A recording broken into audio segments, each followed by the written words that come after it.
কারো কাছে সুবিধার বাহন তো কারো কাছে উটকো ঝামেলা। কেউ এলাকা ভিত্তিক চলাচলের সুযোগ দেওয়ার পক্ষে, কেউ বা একেবারেই অনিরাপদ মনে করছেন 3 চাকার এই বাহনকে। অটোরিকশা নিষিদ্ধের প্রশ্নে উঠে এসেছে যাত্রীদের এমনই মিশ্র প্রতিক্রিয়া। ঢাকায় অটোরিকশা বন্ধে হাইকোর্টের নির্দেশের পর থেকেই সমালোচনার কেন্দ্রবিন্দুতে 3 চাকার এই যান। টানা কয়েকদিন ধরেই চলছে অটোরিকশা চালকদের অবরোধ কর্মসূচি। বিচ্ছিন্নভাবে ঘটছে ভাঙচুর ও আইনশৃঙ্খলা বাহিনীর সঙ্গে ধাওয়া পাল্টা ধাওয়ার ঘটনাও। দুই পায়ের ওপর নির্ভরশীল দেশের ঐতিহ্যবাহী এই যান কালের পরিক্রমায় হয়েছে ডিজিটাল। ব্যাটারি আর মোটরের বদৌলতে রিকশা থেকে হয়েছে অটোরিকশা। বসুন্ধরা ডায়াপেন্ট এখন আরো উন্নত। এই hot air through top sheet দ্রুত শোষণ করে সোনামণিকে দেয় কোমল অনুভূতি। অটোরিকশার সুবিধার দিককেই এগিয়ে রাখছেন কোনো যাত্রী। চালকের কষ্ট কমার পাশাপাশি দ্রুত সময়ে গন্তব্যে পৌঁছার ক্ষেত্রে অটোরিকশার বিকল্প নেই বলেই মতামত তাদের।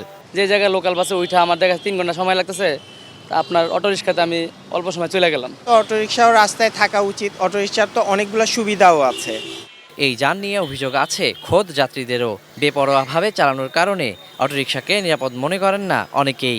সড়কে বিশৃঙ্খলার জন্য অটোরিকশাকে দায়ী মনে করেন তারা। ব্যালেন্স থাকেই না, এরা অত্যাধিক উশৃঙ্খলভাবে চলে, সেফটির জন্য ক্ষতিকর আমি মনে করি। এমনভাবে স্পিডের টানে যে বলার বাইরে, এই ইয়া থাকলে তো হয় না।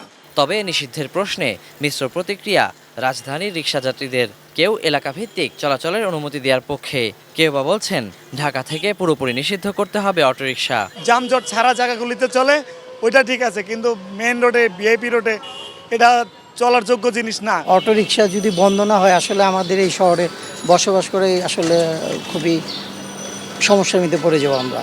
নিষিদ্ধের প্রশ্নে ভিন্ন ভিন্ন মত হলেও মূল সড়কে কোনো যাত্রী দেখতে চান না অটোরিকশা। ওয়ালিউল সাকিব, এটিএন নিউজ, ঢাকা।